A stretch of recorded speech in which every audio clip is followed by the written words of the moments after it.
mix of facts and spicy sides. Yay! Mateo's here with us. Guys, from breaking headlines to backroom whispers. Awesome, hot and fresh. Happy hump day. I'm Monique Tuzon. Ooh, another hump day. I'm Matteo Guidicelli. Glad to have you guys with us, and I'm very happy to be here with you guys. We're happy to have you here too.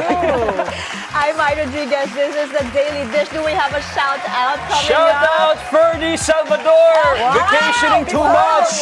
And of course, my wife watching right now. Hello. Yeah. And I'm Chal Lontoc. Join us in the next hour and a half where the news meets the stories that matter to you. I love Mateo's energy. I He know. came Alright, in like hot. I You was like, just oh, brought in the wow. energy because... Mabuhay, Mateo. Mabuhay, madam. And you fit so well in here, may I just say. And I love the yellow. And the The yellow. cream. Yes, of course, it's the yellow. And the cream. Also, because we're going to talk about what's new in 2026, the prediction is going to be maximalist. Really? Yes. For 2026, bold Which colors. is quite odd because the color of the year is actually cloud white. Yeah. But we already had Loris Peña here, of course, the editor-in-chief of Le Official, and in Pinterest, they actually talked about it. Maximalism is the way to go. And Go very bold. vibrant colors. That's why Chal So has here us we are. wearing very bright colors. I love how they're calling it. It's beautiful chaos, beautiful mess. Embrace it. Okay, because minimalism had its time already. Really? Yes, it is done. I want to disagree. I guess so. This thing is so loud in my ear, so I'm gonna put it out a there you little go, bit. no? Join the fun. Yeah. But we'll see. But If you're actually, gonna- what is your preferred color, by the way? Oh wow, I like pastel colors. I like a lot of Best friend mo. pastel, whites, The lighter cream, shades. lighter pink, yellow also very nice, brown, khaki. Did you do color analysis? No, I haven't No, done that's just your color favorite. Yeah, so let's Yeah. see. see. White, white. Okay. Feel better? We should revisit that, the color analysis. Yeah, we should have a Yes, guest. yes, And then you okay. can come be our guest host again. Sure, when we sure, do sure. that. Why don't Brilliant. why don't we ask Madam Corina Sanchez to be the guest? Pwede naman. Sige, But- go ask her. Go ask her now. I think her she come knows. early. She knows what colors fit her I'm well. sure she No, does. she's I'm the sure. pro already. But actually, Matteo, how was your holiday? Very We well, haven't thank you seen very much. since. What did you do? What did I do? So we did the. I'm gonna put this on the side. We did the New Year countdown in Newport, the wife and I, and I was very surprised. Ma'am Corina was also there. Yeah, she saw Yeah. you. She was Yeah, sending yeah, so you she all posted, the yeah. group chat. We saw the clips. If only I knew, I would have approached her and made her sing right there on the Did you spot. sing? Yes, we Wait, performed that hold night. on. We're gonna have you sample nga. Matteo. Wow, ikaw mo. I don't sing. Just one. Yeah, just what did you sing? Yeah, one line. One line lang. What did I For sing? New Year. Make the for New wifey Year. proud. She's watching. When I fall in love, it will be forever, or I'll never fall in love. Oh my gosh! Requirement mo sa Bilyonaryo kung mo kumanta. You can actually sing. Oh, wait. Madam? No. They know. Everyone already knows. What is your song That with was so Sarah, beautiful. your wedding song? What was it? The wedding song.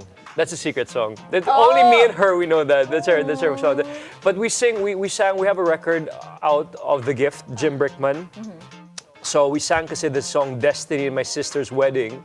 And a few weeks after that, Jim Brickman you guys know Jim Brickman, right? Yeah. So Jim Brickman messaged on my Twitter that time, X now. And Jim Brickman's my life idol, no? Approved. I like old music, Carpenter's Jim Brickman. Yeah. He messaged, he said, hey, can you guys sing The Gift because we're celebrating its 25th year May request of The pa. Gift. So I was like, of course, love, we have to do this. So we did it. so cute. So we came out with a record, The Gift. That is a beautiful Well, your song. voice is so bagay, like the old school songs. It's So many revelations about Like, very Mateo. fancy, Wow naman. Palapakan naman dyan, Brad. Palapakan naman. Energy ba? The studio is super excited. Well, we're so happy to have you with us here, Mateo. Alam namin siya yung Thank you guest, very no? much. Thank you very much. Host and guest, It's ladies gonna and be a full-blown gentlemen. interview. I'm very happy to be here because I watch you guys all the time. Yesterday you thank had you. the Sinulog, amazing. Sinulog's the biggest thing in Cebu. We're very proud of the Sinulog. And it's happening end of the month, of course, in Jan Cebu. 18. The biggest party in the world. Wow, in the world. Are you gonna be there? I'm not sure yet. Hopefully. And as you always say, basta... Bisaya. Gahi. Gahi. Gahi. Basta Gahi. Bisaya, You've been gahi. saying it so Okay. wrong. Yeah, you saying basta Bisaya, gahi. It's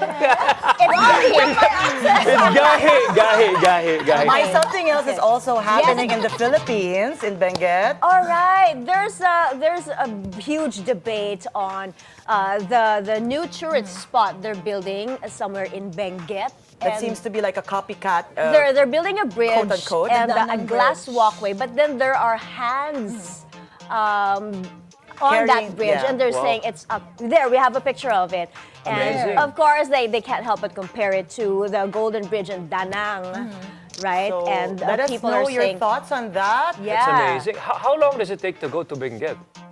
Oh, it's a how many 5 hours, hours? from Baguio pa? Okay. I mean, I think it's Yeah. 2 So or it's 3 just a hours. new- Right. 3 hours away So from it's not Baguio. Yeah. too far. Pwede. Or We send can us your visit thoughts, soon. guys, because there's a huge debate on why are we copying, but when we can actually showcase our culture, Yeah. we have Exactly. a unique. And it's very good for tourism, madam, because the Philippine tourism really dropped this year, last year. So hopefully with things like this, we We're can one really of come the up. lowest in Asia know. when it It's comes okay. to 2026 arrivals. will be But this our is the year. year, Yes. maximalism. Yes. So let's go all We have out. to make All the bawi. way. And speaking Bawi. of going all out, you know, we have Matteo here. We're so excited for him to be a guest hosting with us. Wow, thank but you we very also much. have 2 guests. Who do we have? Chal? First off, we have Chef Kalel Chan, of course, who will be talking to us about food. We all love food, of course, right? And for financial literacy, money sense, which is very important for 2026, we have advocate Armand Bengco. So make sure to stick around for The those. jam-packed show that we Very have. important conversations coming up. But first, the headlines.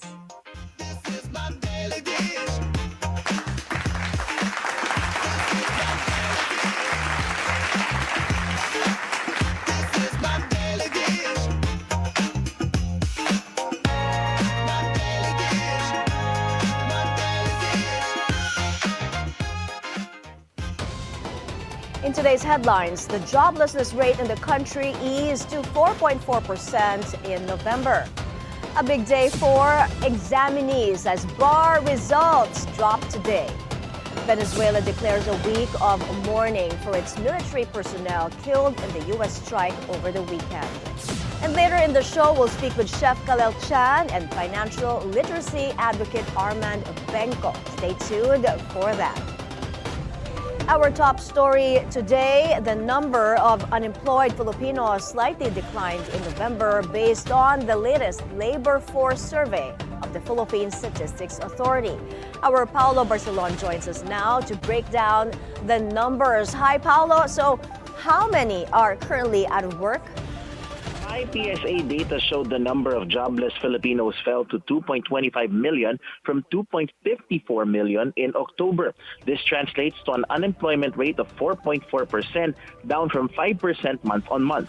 However, unemployment remained higher compared to the 1.66 million recorded in the same period, November 2024.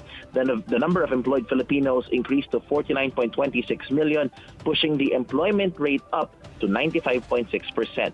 The Philippine Statistics Authority said strong typhoons in November disrupted economic activity despite a seasonal rise in holiday labor demand.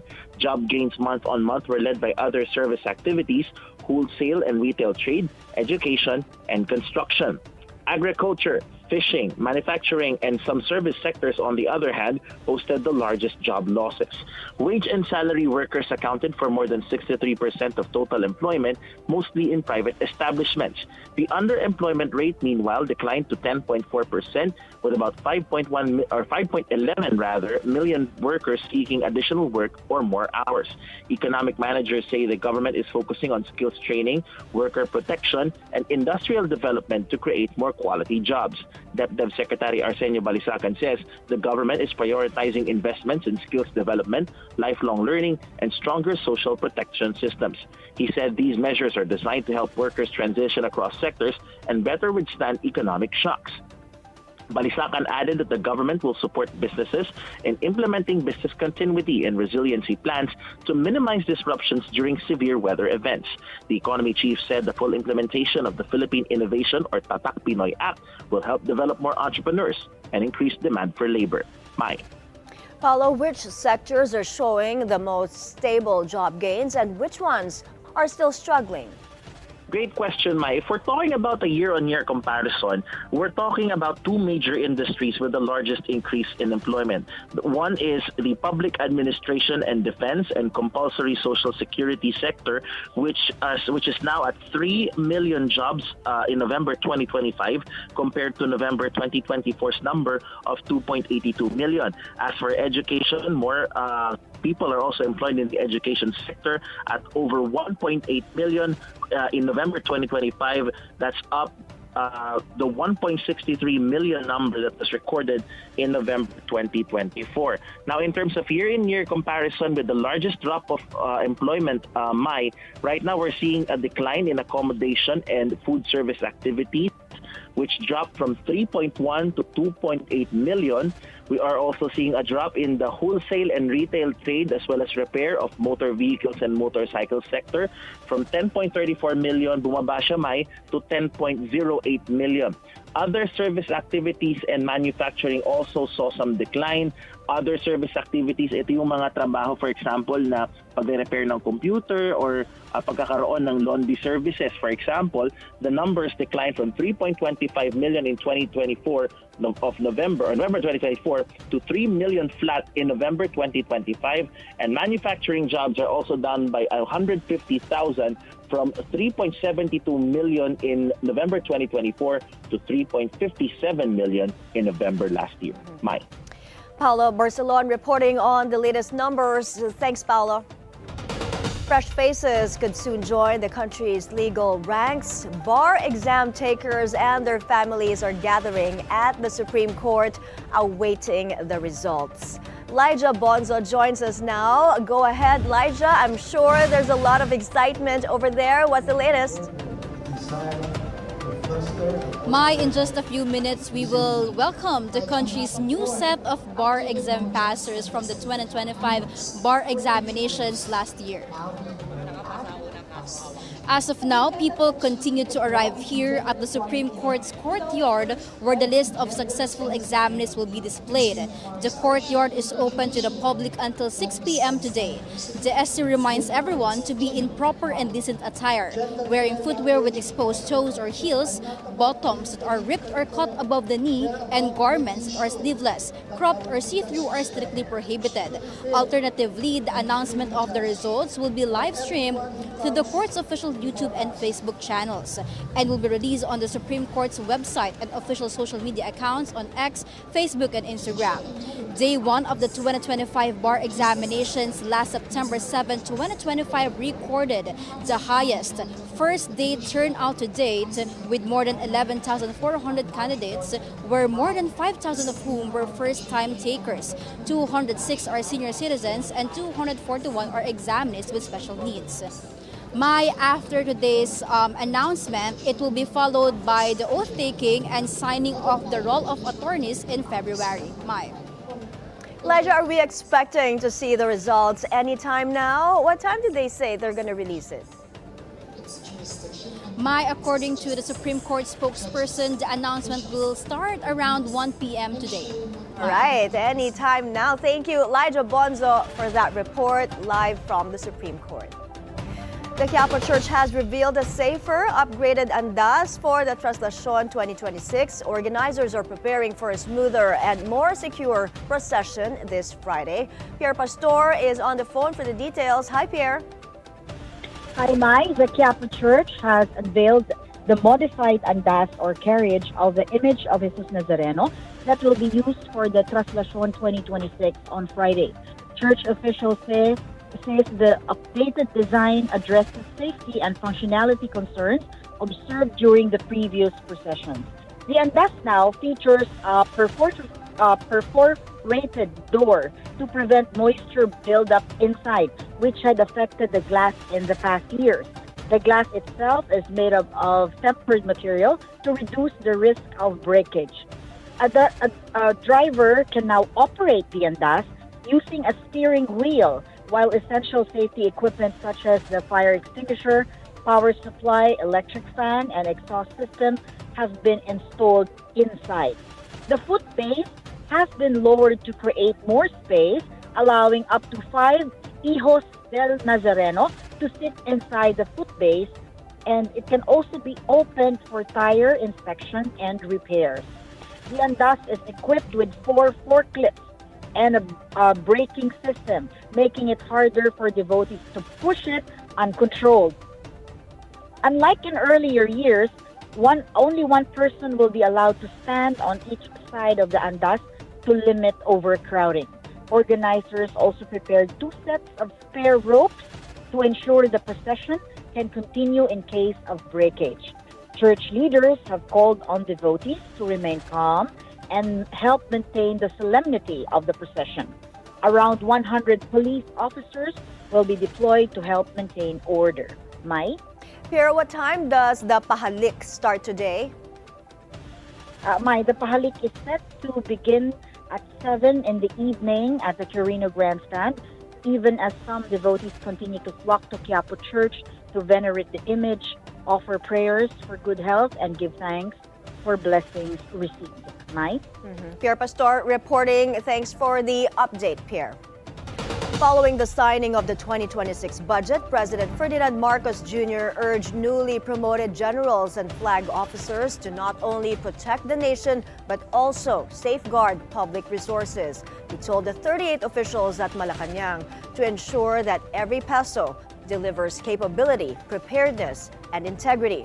The president also highlighted updated military pay and allowances in the budget while praising officers for their leadership and service under pressure. With the signing of the 2026 national budget, I reiterate the government's commitment to uphold the welfare of the women and men who protect our nation. This includes the updated base pay schedule, the increased subsistence allowance of our military and uniformed personnel. More than your role as the protectors of our nation, you must also be among the faithful stewards who guard public resources. Be among those who ensure that every peso translates into capability, preparedness, and integrity. A tax policy expert is raising concerns on the rising number of letters of authority issued by the Bureau of Internal Revenue amid the suspension of its field audits. Speaking on BNC's The Spokes, Jem Armovit, who's also an administration and institutional reform expert, says a government audit is meant to encourage taxpayers to comply voluntarily and not just to collect more revenue. He said LOAs issued by the BIR suggests the audit program may not be working as intended. The issue has drawn intense scrutiny, with allegations that LOAs have been misused, sometimes being weaponized to harass or extort business owners. That explains kung bakit there's a rapid increase in the LOAs issued. 2023, 62,462,000. 2024, 75,510. And 2025, not even the whole of 2025, 82,145. It's surprising, Is it ridiculous? Parang ganun ba talaga kailangan yung You know what that tells me? What that tells me is very simple. Then your audit program is not working in the way that it should be working to Baka wala instill nang ibang voluntary ginagawa yung compliance. tiga-BIR kundi mag-issue na lang na mag-issue ng lawa sa dami ng in-issue nila, di ba? Over time, you should, in a functioning tax administration, over time you should see the collections from audit going down and not going up because you're enforcing voluntary compliance. It's encouraging compliance. I mean, Yeah. that's the goal. That's Exactly. the goal. That's the goal. So there's Yeah. something missing. There's something missing, and I would say one of them is transparency. Oops. The anti-dynasty bill is moving fast towards passage. That's according to Lanao del Sur 1st District Representative Zia Adyong. On Bilyonaryo News channels at the forefront, Adyong, chair of the House Committee on Suffrage and Electoral Reform, says the measure has full backing from the House leadership. He adds that President Bongbong Marcos's directive to prioritize the bill put added pressure on lawmakers to act. In December, Marcos met with congressional leaders, including House Speaker Boji D. and Senate President Tito Soto, to discuss the administration's key legislative priorities. ang speaker would also carry this over up to the completion, meaning the third reading, no, and the eventual passage of this measure, no. So definitely, as a as a speaker has already filed his own version, definitely he wants to make sure that his bill would also reach the final stage. Adyong notes that multiple versions of the bill are currently circulating in Congress. He says former justices, academics, and advocacy groups will meet on the bill on January 27th. We still have to first begin discussing about this. No, there are 20 versions. Imagine that, 20. So what I can tell you is it's going to be a mix of the versions, and it would be legally sound and then constitutionally compliant. Camalig Albay Mayor Caloy Baldo has called on the national government for support amid the ongoing activity of Mayon volcano. Speaking on BNC's Politico Nightly, the mayor said the local government's funds are insufficient in case the volcano's unrest continues for an extended period. Mayon volcano was raised to alert level 3 and a mandatory evacuation was ordered for residents within the 6-kilometer danger zone. Kung kami lang po, mga days lang po ang itatagal namin. Kaya kailangan po talaga namin ng national agency. Then kung may mga tao na gusto pong tumulong, co-coordinate lang po nila, pwede man po sila magdirekta doon sa mga families. Pero dapat kailangan po mag-coordinate sa MSWD natin para po may re-record yung mga tumutulong at kung anong mga binibigay po. Up next, a conversation with Kalel Chan, the chef and restaurateur behind one of Manila's most talked about steakhouses. That's coming up only here on The Daily Dish. Stay tuned.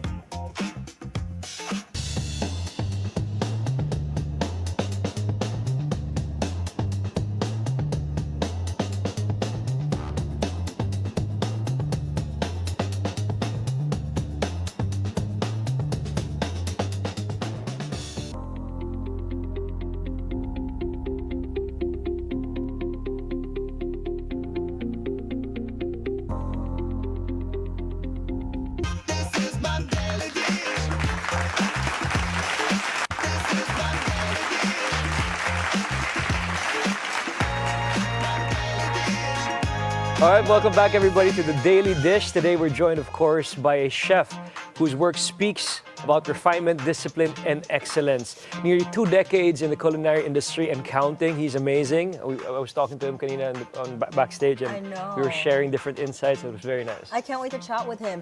He specializes in Asian and Western cuisine and is the owner of Lobby 365, a Forbes travel guide listed steakhouse in San Juan. Please welcome to the show, Chef Kalel Chan. Hello, hi. Chef, Thank you for inviting. What Matteo said, we are so in awe and amazed by you. And I was actually reading an article about what you were talking about when it comes to Filipino cuisine. Because you were saying Filipino cuisine is so hard to distinguish, right? Yeah. So for our viewers, because even for me, I'm like, how do we describe Filipino cuisine to those not Filipino? Yeah, so how would you do that? Yeah, even us Filipino, we still have some dishes are to be discovered. We have so much influence in the Philippines. Parang like it's close to Malay, there's Chinese. So even us, it's really hard to dig deep and understand also Filipino cuisine. But yeah, I call it like Manila dishes that I serve in our restaurant. It's easy to understand. So you do all Manila dishes? Yeah. So, I'm actually from La Union. Nice. Yeah, so I do a little little dishes from Ilocos that's easy to understand in Manila. Amazing. Because, again, like what you said, in the Philippines, all the different regions and cities, towns, etc., iba-iba lahat eh. Dami. Yes. You know, for example, yung bibingka sa Cebu is very different sa bibingka sa Manila. Yeah. And like the kare-kare here, or liempo, you know, humba in Cebu is very different from all parts. So hungry. There's so many We've been hungry since kanina pa because of you, Chef. But Chef, you've been in this industry for almost 2 decades. Yes. As a chef. You can see my white No, hair. You look so young, Parang my bago chef. graduate ka nga, chef. No, but on a serious note, you know, you've been in 2 decades in this business, and people think the restaurant business is a piece of cake. But I myself, I'm also here, and Madame also there is in the restaurant business. Can you tell us and explain to us how intricate and how difficult is this industry? Yes, we were talking at the backstage a while ago. So I said restaurant industry, it's like restaurants. It's like a Swiss clock. There's so many gears, right? From purchasing, from service, from actual cooking, from marketing, the whole restaurant. So it's very, very, very difficult. Even if I'm in the 2 decades, I'm a chef, opening a restaurant is still difficult for me. No, there's no, what do you call this? There's no perfect equation in opening a restaurant. And you've opened, well, now you oversee 11 restaurants. 11, yes. Amazing. How, I mean, for you, you're successful as is, but how do you define success with everything that you've done already? I think for me, success is training people. So you have lots of chefs that are successful in other places. So that's success for me. So if they become successful, I'm successful too. Yes, that's Yeah. a very good sweet. concept. Yeah. You said 11 concepts. Can you name us these 11 concepts? So for Raintree, we have Saboted, we have 4 outlets. And then we have Friends and Family in our bar, Coconut Club. We just opened The Split, which is, so we have a common dining ground, and then we have 4 concepts inside Split. Okay. And then we have 2 in Tagaytay. It's My Country House and Farmer's Table. So we manage also a hotel in the Boracay. Wow. I just came from there to celebrate New Year. So we have Coast and Chacha's Beach Cafe. And I own a restaurant. It's called Lobby 385 in San Juan. And I also manage one restaurant there. It's called Francesco and Cafe Mabini. Amazing. Oh, So many wow. different concepts. I don't know how you are managing between all the restaurants. And it's not just like in one spot, right? It's all yes, over the yeah, Philippines. yeah. Pero chef, take us back to the very beginning. We're going to take a time travel back. Where did you study culinary? I didn't study culinary. You didn't? Yeah, I Oh, studied wow. hotel, restaurant, institutional management in Lasal, St. Mild. There was no culinary course at that time yet. So I didn't take up really a professional like culinary school diploma. Yeah, it's really like experience. Amazing. So, yeah, no? when did you want to start like becoming a chef and wanting to have It wasn't part of my plan. After graduation, I was really like lost for how many years. Yun pala, it was just under my nose. So I started in M Cafe. Oh, M you Cafe, yes. started in M Cafe. I started As in what? M Cafe with Chef Sao as a commie. Oh, wow. So Chef Sao was my mentor as a commie, and then opened Chelsea in Serendra, and then opened a couple of restaurants. Amazing. I have a question. No? Bilang isang restaurateur also, you know, I just opened my fine dining restaurant a few days ago. You have 11 concepts with different kinds of concepts. How do you keep each and every concept consistent every single time? Because I think in the Michelin Guide, that's one of the of the criteria they look. Yes. No, they come in 3 times, different times, and to see if your dish is still the same. Those 3 times. So how do you do that? Because it's challenging. It depends also when, you know, sometimes your chef might be The mood of the chef. Yes, I was going there. Diba? The mood, if he's super happy or nag-away sila ng asawa or ganito or nawala to. Yeah. So it can be a little salty today or this, that, you know. So how do you maintain the consistency of even just one restaurant? Because it's so hard, just one nga eh. Of course. It's hard, yes, difficult. yes. So yeah, for a chef, that's a continuous battle. So because there's no perfect equation. It's just, you just have to be there, you just have to check and eat your own food. Yes. Sometimes it's tiring.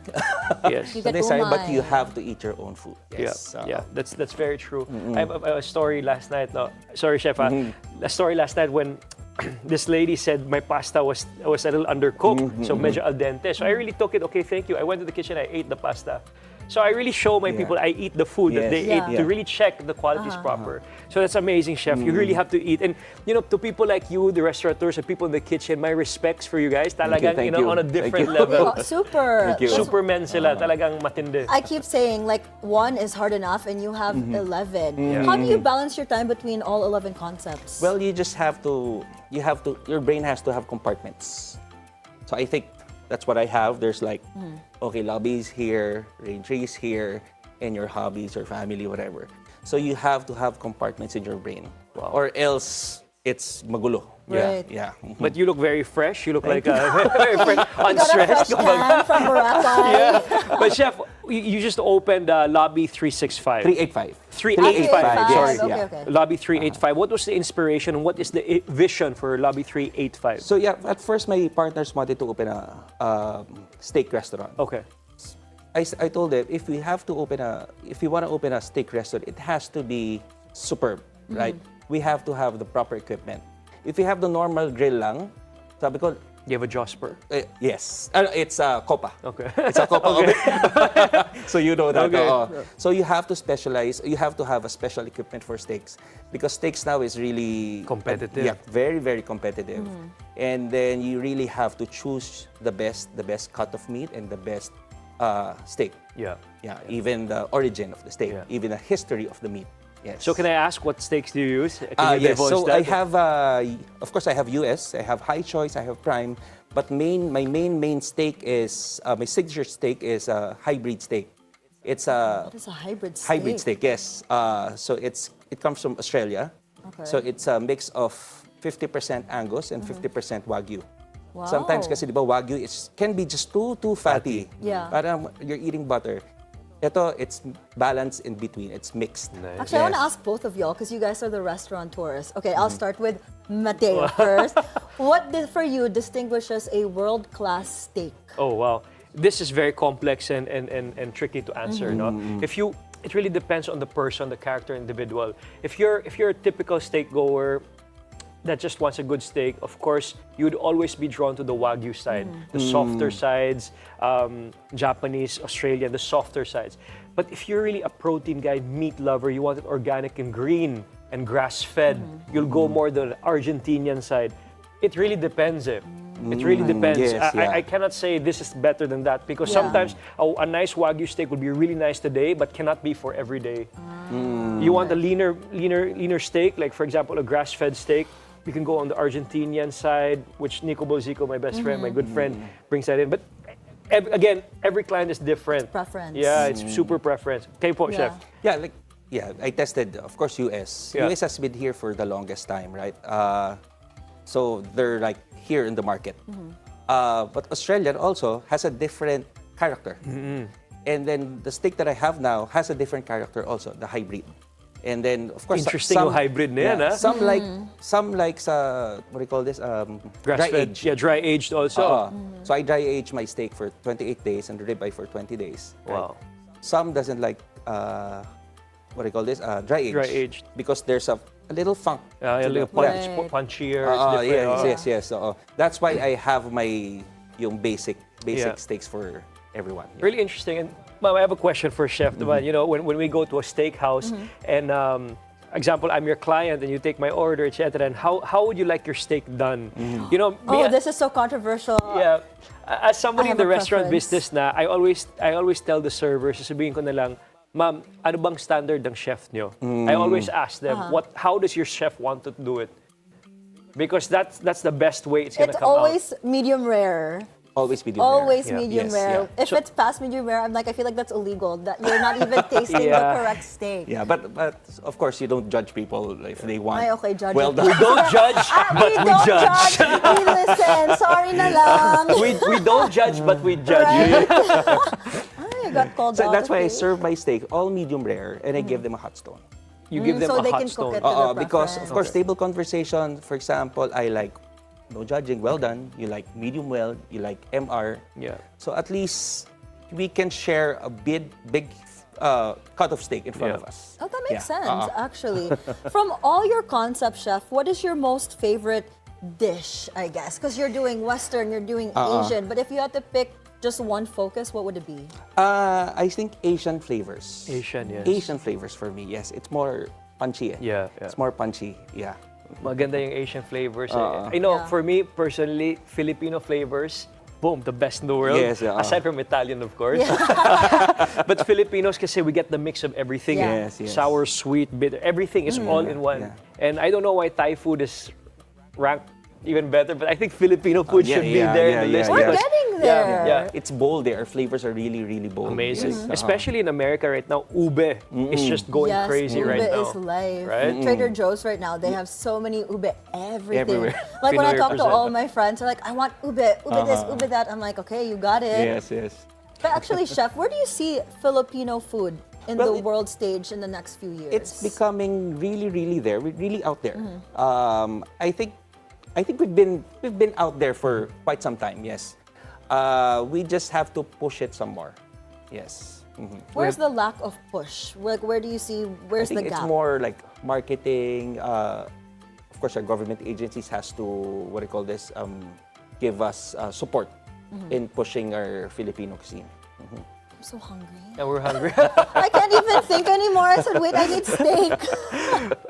Ito naman, Chef, though, how does it feel to see, of course, your beloved restaurant, Lobby 385, recognized by the Forbes Travel Guide? I mean, that's an amazing feat. Yes. So congratulations. Thank you, How does thank that you. feel? How did your whole team take it when you guys received that compliment and award, of course, and recognition? Of course, it's kilig. No? There's so many international steakhouses. So Lobby 385 is a Filipino concept. That's why I'm really proud of that. Congratulations. Yes, thank you. That's something to be really proud of. It is super. Like that's Forbes list is amazing. But when you say Filipino concept, do you make the steak in a Filipino way? We just put flavors. Like for example, in Lobby, we have like, for example, simple caprese. But there's like Asian touch We have to to it. go. So We have to basically, go. Matteo, caprese with the Filipino, Caprese, yes. Italian We have with to For go. example, I Filipino. have it's an underrated appetizer. I have stracciatella caprese. Nice. With fig jam and then beef steak tomato, Wow. red wine salt, and I put like threads of kefir. Nice, amazing. I'm so hungry. Very good. Like you had me at stracciatella. Yeah, I have a question, very important for restaurateurs or all establishments. How do you feel about like influencers, people commenting on your restaurant, good or bad? Because clients go in, they have something bad for today, they post negative. They don't understand how this can ruin a whole institution. That a lot of people give so much blood, sweat, and Yes, tears, yeah. finances inside. Yeah. So, what is your suggestion of like critiques or just normal customers going to your establishment and maybe today is not a good day, maybe Yeah, yeah. today may ganito? Yes. What's your suggestion and what's Well, your tip? every bad, good reviews, you really have to take it seriously. Read it and then check in the kitchen, check with your team if this really happened. Okay, so you really have to stay on top of it. You can't just, sige, influencer lang to, so let's just push it aside.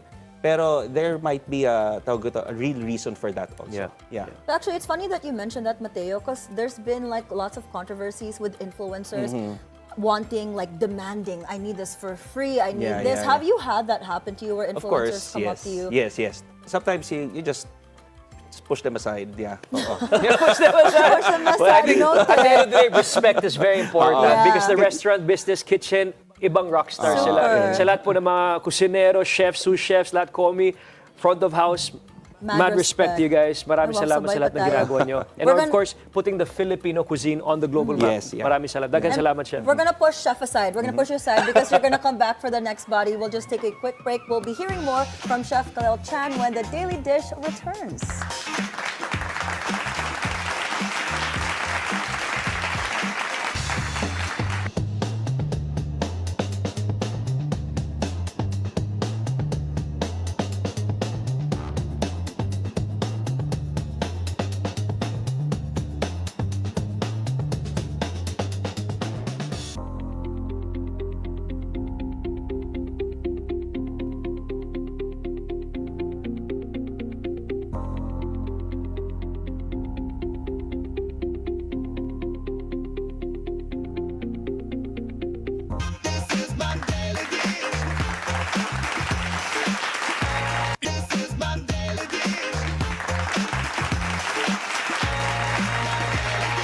Domo! And hello, welcome back. I love having him. He's my personal trainer. Thank you, Matteo.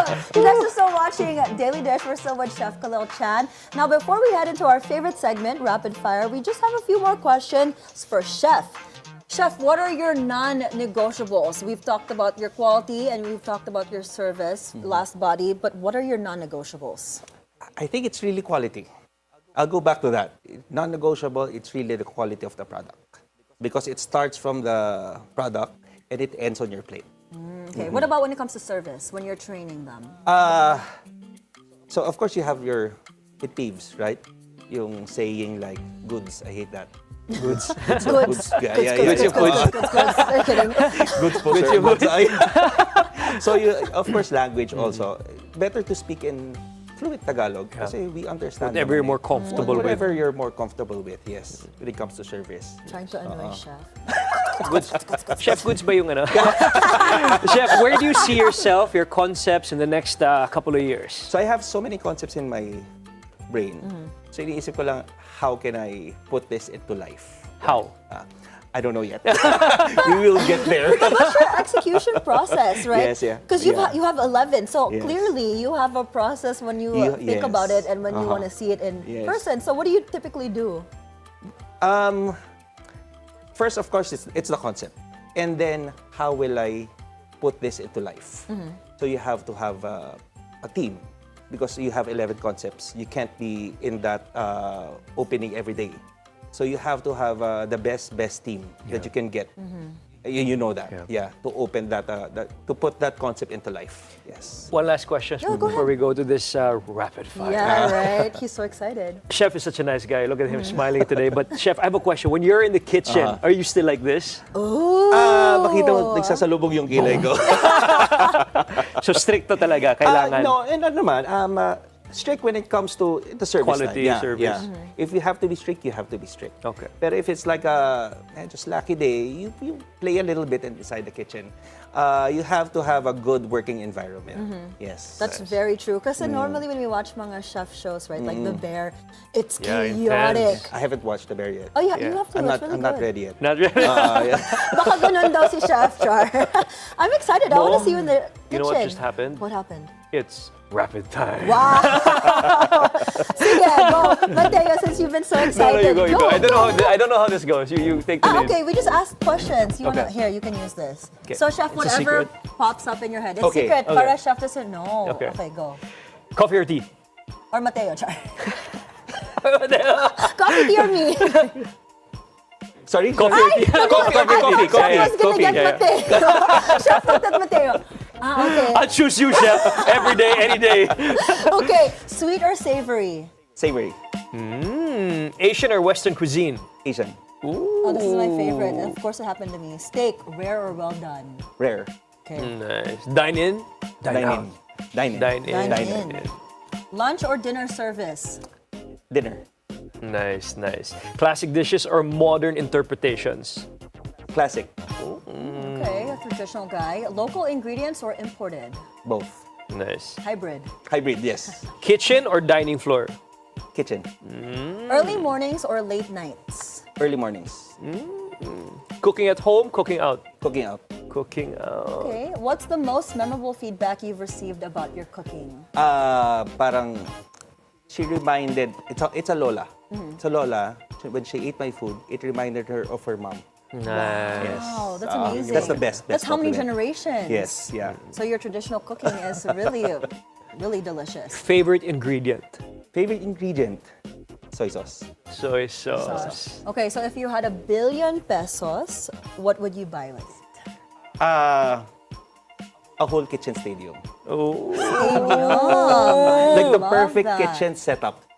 That would be amazing, A actually. perfect kitchen setup. And our last question. Go ahead. Mateo, Do this the is honors, you. madam. No, ikaw. Ako yung cheerleader mo sa Go, Mateo, go. What's the last question? So the last question. Are you ready? Drum roll. Go. This show is called The Daily Dish. If you could eat or serve only one dish every single day, what would that be? Dim sum. Dim sum. Oh, wow. Who makes the best dim sum in Manila for you? Well, it depends. I can't say a restaurant because I'm a mood eater nga eh. Sometimes you like Taiwanese dim sum, sometimes you like Cantonese dim sum. Yeah. Nice. I love that. Well, I can't wait, Chef. We can't wait to try all your restaurants and go on a food trip with you. You have to show us the Yes, different yes, places. please. Then Yes, we'll I'll go to invite you Mateo's guys. restaurant then. Yes. Well, thank you guys. That was Chef Kalel Chan. We'll see more of him. But don't go away. We've got more stories from around the world, plus the latest in sports and entertainment after the break. The Daily Dish will be right back.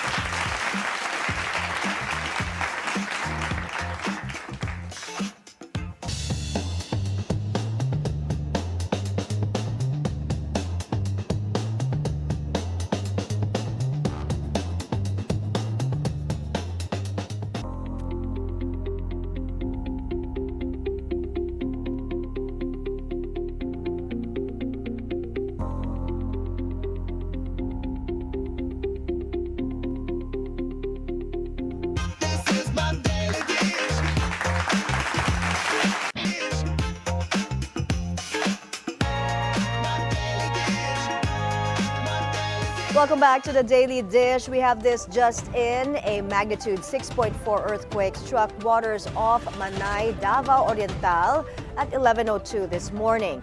The tremor was first reported as a magnitude 6.7 by the U.S. Geological Survey.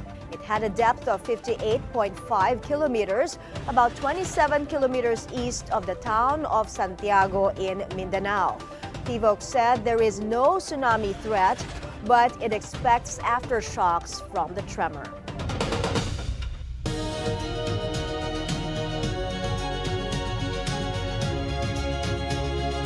We begin world news in Venezuela, where acting President Delcy Rodriguez has declared a week of national mourning following last weekend's U.S. attack that killed members of the Venezuelan military. The strike was carried out by U.S. forces last Saturday in Caracas to capture President Nicolas Maduro and his wife. Maduro faces charges of narco-terrorism conspiracy and drug trafficking in Manhattan, where federal prosecutors have targeted him for years. Venezuelan officials say around 24 officers were killed in that U.S. strike. Y desde acá, un mensaje a nuestros jóvenes mártires. From here, a message to our young martyrs who gave their lives to defend our country. Young martyrs, I've made the decision to declare a 7-day mourning period to honor and glory the young men and women who died, offering their lives, defending Venezuela, defending President Nicolas Maduro. It's for them our recognition. It has wounded my soul the images of the bodies, but I know they were martyred for the supreme values of this republic. Cuba also declared 2 days of mourning as it confirmed that 32 of its army and police forces stationed in Venezuela were killed. Attention also shifts to Europe and the war in Ukraine. Ukrainian President Volodymyr Zelensky arrived in Paris for high-stakes talks on Ukraine's future security.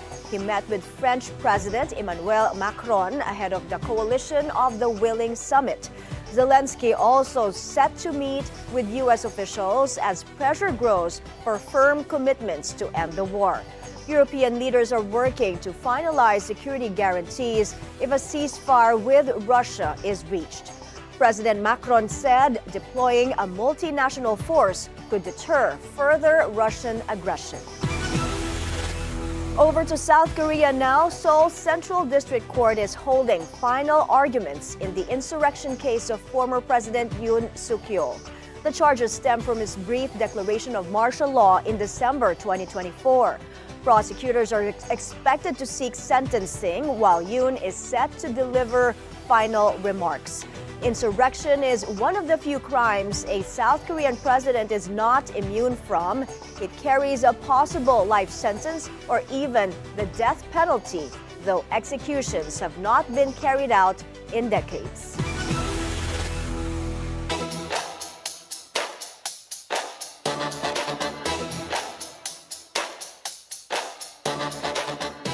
Filipina tennis ace Alex Ayala is off to a strong start in 2026 as she rallied against Donna Vekic to open her campaign in the ASB Classic in Auckland. The fourth-seeded Filipina beat her Croatian opponent in 3 sets, 4-6, 6-4, and 6-4. Ayala rallied after dropping the first set and pulled away in the third to eliminate the 2024 Olympic silver medalist. She advances to face another Croatian, Petra Marcinko, in the second round. Overseas, the countdown to the 2026 Winter Olympics is now on in Italy. A 1-month timer lit up screens in Milan as preparations enter their final phase ahead of the February 6 opening across Lombardy and northeast Italy. And as the games draw closer, the Olympic torch continues its journey. The flame passed through heavy snow toward Bologna, part of a 12,000-kilometer relay that began in Rome and will end at Milan's San Siro Stadium.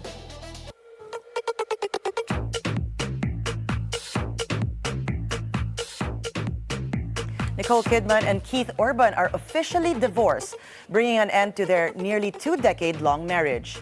A Nashville judge approved the split this week, saying the former couple had already finalized agreements on custody and assets. Kidman filed for divorce in September, with court documents citing irreconcilable differences. The pair share 2 teenage daughters, with Kidman named primary residential parent and no support payments required. Once a staple on red carpets worldwide, the Oscar winner and Grammy-winning singer now move forward separately after 19 years together.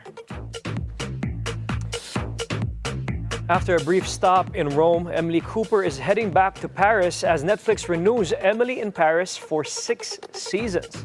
The streamer shared a playful teaser of Lily Collins blowing out a 6th candle on a croissant, followed by a glimpse of the Eiffel Tower. The renewal comes after season 5's cliffhanger, with Emily ending things with Marcelo while sparks with Gabrielle remain unresolved. Collins says Emily and Gabrielle's future is still unclear, leaving fans guessing what's next when the show returns. Meanwhile, actress, TV host Ann Curtis announced the passing of her father, James Curtis Myth. She shared the news in a social media post, remembering how her father shaped their family with strength, resilience, and wit. The cause of death has yet to be revealed, but Anne maintained her lawyer or his lawyer's dad passed away peacefully. Condolences continue to pour in for the family. New year, new goals, but do you really know how to save and invest your bonus wisely? To help us start the year financially smarter, we got financial advocate Armand Bengco after the break. Stay tuned, the Daily Dish will be right back.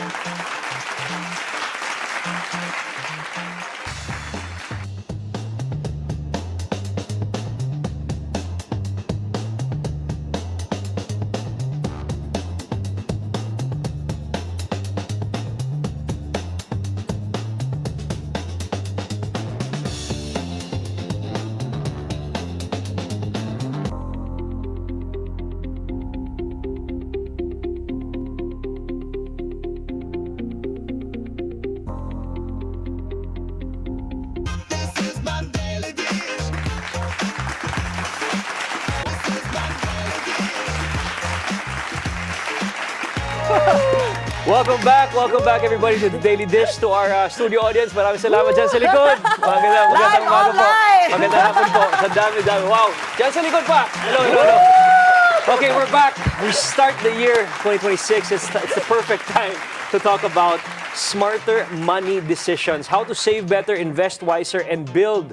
This is very important. Build healthier financial habits. And after all the burr months of us spending, buying this and that gifts, perfect time to talk about this January, of course, saving, investing, like what Matteo over here just said. Joining us today is no other than Armand Bengco, lead financial literacy advocate of Better Thrive PH. Sir Armand, welcome to the show. Mabuhay. Thank you. Thank you, Matteo and Chal, and thank you for inviting us. Yes, perfect time to talk about money. They say, there are a couple of things that you shouldn't really talk about before to in the past. Politics, religion, money, and the other stuff, plus money. Yeah. So, but now we really have to talk about it because I think it's wise to do so. So let's begin with this question. Why is the beginning of the year the best time to reassess your finances? Or is it even the best time? Yes and no. Yes, because sometimes often the motivation at every start of any endeavor, start of the year, starting a new job, starting a new career, new job, new career, and especially new year, parang may reset, di ba? That's a big word every time there is something new, a new phase in your life, getting married, transfer to a new job, may reset mode. That's why, yes, it's good to think and plan about it at the start of the year. No, because it's late. You should have been thinking about this come last quarter of last year. Oh, companies, that's right. You know this, Shal, in our other endeavor, you do strategic planning at the last quarter on the bare months of the previous year. looking forward to in the entrepreneurship 2020 world, yes. In the entrepreneurship world. Yeah. So, yes and no. Late na, ngayon ka pala mag-uumpisang anong gagawin ko sa New Year. Yes, it is but timely because the motivation is still there. Motivation starts it, but structure and system finishes it. So may push tayo. That's very nice, structure and system. I mean, in the entrepreneur, in the business side, there's really a system, there's really a structure. But for individuals, sir, that's never gone under financial literacy training or never had a parent to teach them what to do, somebody that gets, boom, a lunch sum of money right there, bonus, etc. right there, and tomorrow mawawala dahil nakabili siya ng bagong mug sa kotse or bagong cellphone or whatsoever. Now, how do you create the perfect structure for a normal individual to save, to keep, to invest? Is there a perfect structure? Talking about structure, this I learned from our good friend, Anthony Pangilinan. Tito Anthony, magandang hapon po. I have to give credit to him. He was telling me when I was attending his seminars on doing proper seminars. He does that. Sabi nga, let me remind you of, it's not originally his. Kasi financial literacy yung advocacy natin. You got to be before you got to do. And you got to do before you got to have. Parang Gary V. rap yun. You gotta be before you gotta do. I think it's... Can we say that again? Because it's super important, what you just said. You got to be before you got to do. Okay. And you got to do before you got to have. Okay. So, as far as finances, pera is concerned, lahat puro acquisition di ba? To acquire this, new cellphone, new mugs, luxuries in life. To do naman, the luxuries in life, the vacation, the trips. Of course, maano dito si Chal. For travel. For travel. Before you focus on what you want to do and what you have to have, who do you want to be? So that will somehow influence and dictate what you will do and what you will get, acquire, or buy. Yes. So, but this is really matured thinking, sir. No, this is mature thinking. But for example, a 17-year-old, 18-year-old, 20-year-old na hindi ganun ka-mature yung pag-iisip. Or fresh grad, first job. Good question. What's your onset? Like, how do I save? Ano yung ilang percentage sa sahod ko isa-save ko? As I mentioned, motivation is to start it, but structured to finish it. Automate everything. Automate as often and as many as you can. For example, saving. We are so wise to come up with all the reasons and excuses not to save. But if we automate it, for example, every time, most payrolls now are via bank. So you would have an ATM payroll account. You can open an ADA, automatic debit account, with that ATM payroll bank account. Yes. To automate. Every time money comes in, pull out automatically, hindi na aabot sa'yo, hindi mo na ma-access sa ATM mo, automate 500, 1,000 pesos every payday. And you live with what is rest. Oh, so it's like treating your saving as an expense. As by an expense. Putting it aside right away. The old cliche, pay yourself first, easily said than done, but actually, it's very easy to do if you automate it. Even minimum wage earners. Wag muna yung mga level nyo ng mga bilyonaryo. Level ni Sa studio tayo, bilyonaryo tayo lahat dito, mga bilyonaryo. Sasabihin ng minimum wage earner, 1,000 pesos, parang I can't afford it. But if you have denied access, direct access to your 1,000 every payday, hindi naman guguho yung financial life nila, di ba? There are many times that your salary was delayed, your salary was lessened because of whatever reason by 1,000 or even more. People who come in late at work, they get salary deduction and what have you, no? Hindi naman nasisira yung financial life nila. So when you automate 500 pesos every payday, 1,000 pesos every month, automatic na. Now, talking about systems, I do financial coaching for companies and for their individual employees. there is one who automatically saves 1,000 pesos a month, 2022. 48 months or 4 years, 2022 to 2025. So total, simple arithmetic, 1,000 pesos a month, 4 years, 48 months, 48,000 pesos out from his pocket that he did not have access. That automatically buys his investment in a pooled fund in a payment transaction app. Hindi pa sponsored So sa ganyan, so investment, naging for Naging investment siya. Okay. That 48,000 at the start of this year is 112,000 pesos already. Oh, wow. So it really for grew, double. Yeah. More than double, More than 100 double. Sorry, my plus math. percent, 130%.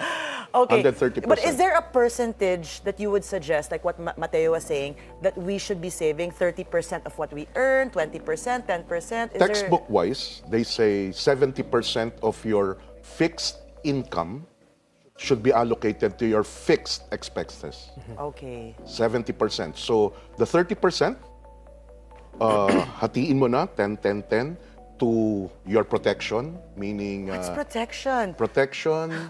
Emergency. Emergency. Okay, emergency. Life or death. Okay. So that means insurance, the usual insurance products. For safety, that's not emergency fund, that's cash reserves. There's a difference. Cash reserves, the purpose, if at any time, for whatever reason, your regular income diminishes, delays, or stops, you dip in your cash reserves, not in your emergency fund. Emergency fund are for life or death situation. Hospital, Hospital, yes, yung parent, ikaw, may ganun. kailangan kang itawid. So that's another 10%. That's another 10% cash reserves, 10% emergency, and 10% for your investments. In the 70%, there includes debt payments. So, kung iisipin yun, parang kulang na.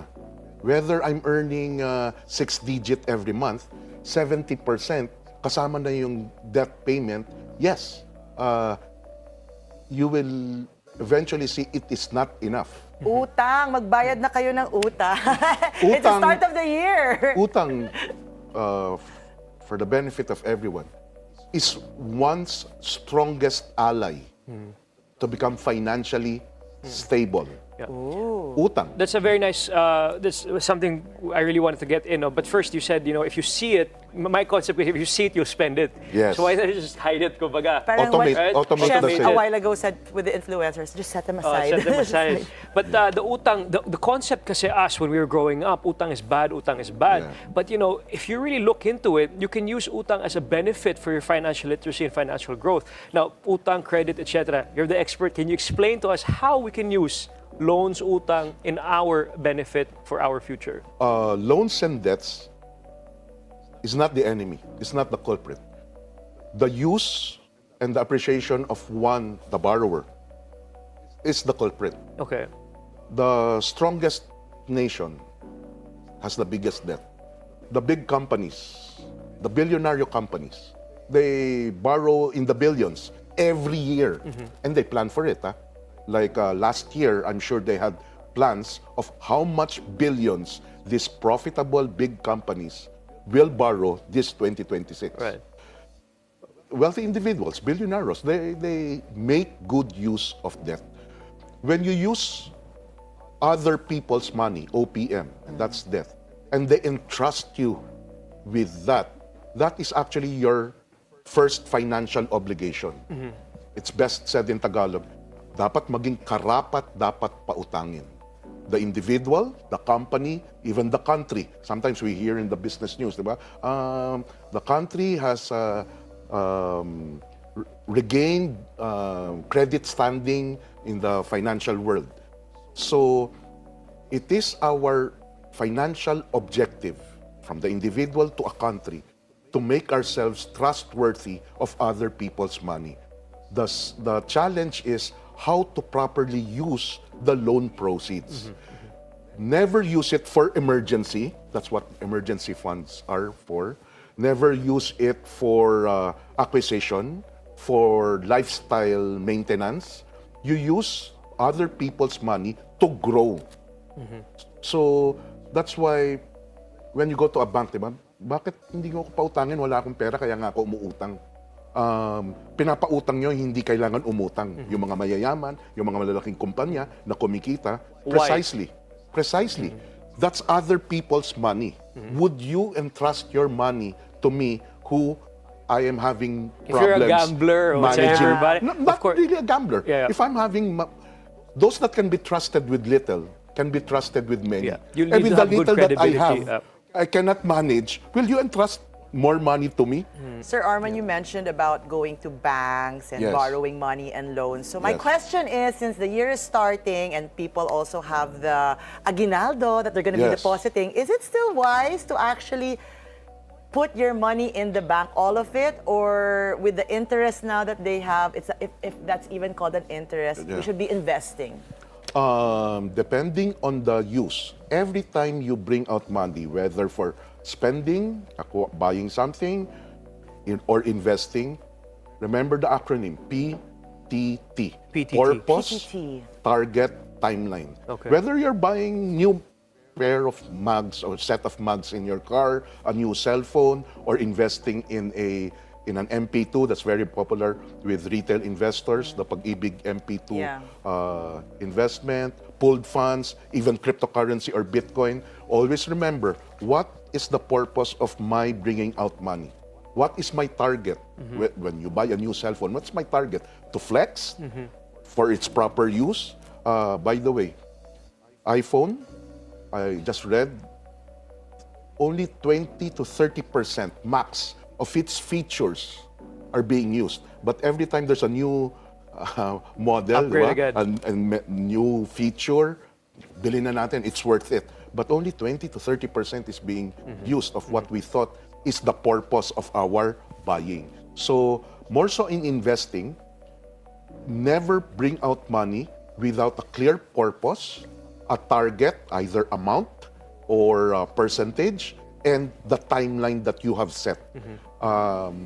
Right now, timelines, they used to say investing should be 5 years Plus. onward. Okay. Sir Armand, there's so many to ask, so much I questions to know. ask. But there's even, we can go into credit cards. A lot of Filipinos don't have credit card. This is stats. Yeah. And now, is credit cards good, bad? We can go on There's and so on much and to on. talk about, money and marriage, starting of the year, credit cards, but we have to jump to rapid fire, Okay. Mateo. Let's do it. Something that you discovered today Let's and do we it. had fun with. So we ask a question, answer with the first thing that comes into your head, Sir Armand, okay? Or you do the first one. One word to describe your mission as a financial literacy advocate. Empowerment. Empowerment, the most fulfilling part of your work. When I get feedback of something, both negative or positive. Interesting. Negative meaning it didn't work for them because I get to learn more on how to address it. Biggest misconception people have about investing. It's for those who have money already to I'm invest. inserting it here. Rent or buy when it comes to home? It will really depend. But do you know, a little trivia, some of the Bilyonaryos that we knew, Taipans, they Rent had homes. their first homes acquired in their 50s. Later on in life. Okay, Later on in life. interesting. Best money advice you've ever received. Maging karapat dapat pautangin, maging kaakit-akit bilhin. My time, my skill, my experience should be valuable enough for others to pay you. One financial habit everyone should develop early in life. Monitor your expenses. Noted. Noted. Biggest money mistakes people should avoid this year. Lifestyle upgrade. Stocks or business, if you had to choose one? Business. Okay. One skill that helps people earn more money in the long run. Mindfulness. If money were a subject in school, what should be taught first? Trust. Interesting. Trust. If 1 billion pesos right now on the table, where would you invest it? Buy myself a citizenship. A citizenship. I like this answer. Honest tayo. A citizenship where? No, because usually we have like Miss Universe answers here, world peace, and help other people. But yeah, get straight to reality. Buy yourself citizenship. I actually gave that actual advice to someone who won big money, almost $1 billion. There's also a study, Sir Armand, no? People that win the lotto, a lot of them, after X number of days, months, years, will go back to ground zero. Why? The financial literacy. It's not money earned, it's money won. So it can be money lost. Scam. A lot of people get scammed. Scammed, or you, sometimes financial literacy, Yeah, not knowing what to do. very important. Last two questions. Cash or assets? Cash. Cash is king. At my nga age, naman. at my age. At my age. Cash is king. Cash is king. And last, finally, because you're the daily dish. You go ahead, Yes, madam. what's one dish? Ikaw, sir, ha? What's one dish you can eat or serve every single day? The pasta that my granddaughter cooks. Ooh, which pasta is this? The white one, the carbonara. Carbonara, granddaughter. Thank you Nice. so much Hi, for granddaughter. joining us. Where can we find your social media? Because if Yes, people want to social learn media. more. Sir Armand. Just search Armand Bengco in the various social media platforms. Thank you for your advice today. Of course, once again, financial advocate Sir Armand Bengco. The Daily Dish returns after the break.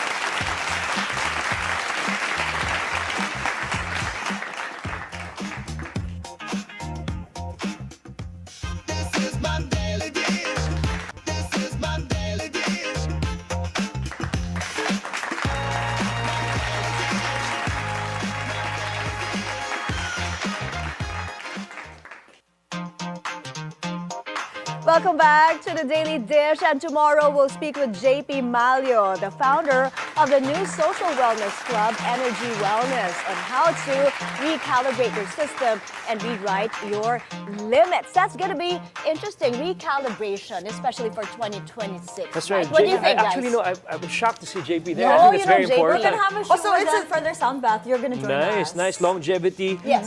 It's very important. People taking care of their health, and aside from financial literacy, taking care of your body, mind, body, and soul is So very it's a sign. You're going to be back important. here again. He'll be here every day. Boss every Pai, single pwede na day. ba? Every day daw siya. Monday Yes, to Friday. Yeah, please recalibrate your schedule Yes, madam. so you can join us. No, but thank you very much for having me. It was super fun. Super Thank fun. you, Thank you. Matteo. Thank you. Thank you very much. Salamat. Salamat. Woo! Yes, and you're a very good cheerleader, right? Oh, yes. Just saying. No, the studio audience, dyan sa likod. Maraming salamat, dyan sa likod. Porque nandito si Matteo. Ang daming fans. I know, we should have him every day. Yeah. Pasensya na po yung nagpipila sa labas, hindi kayo nakapasok. Next time po. Maraming salamat ulit. Thank you. A great studio audience. Thank you, guys. And that's it for us today, Wednesday, January 7, 2026. Join us again tomorrow for more Real Talk. A lot of Real With Zero Filter.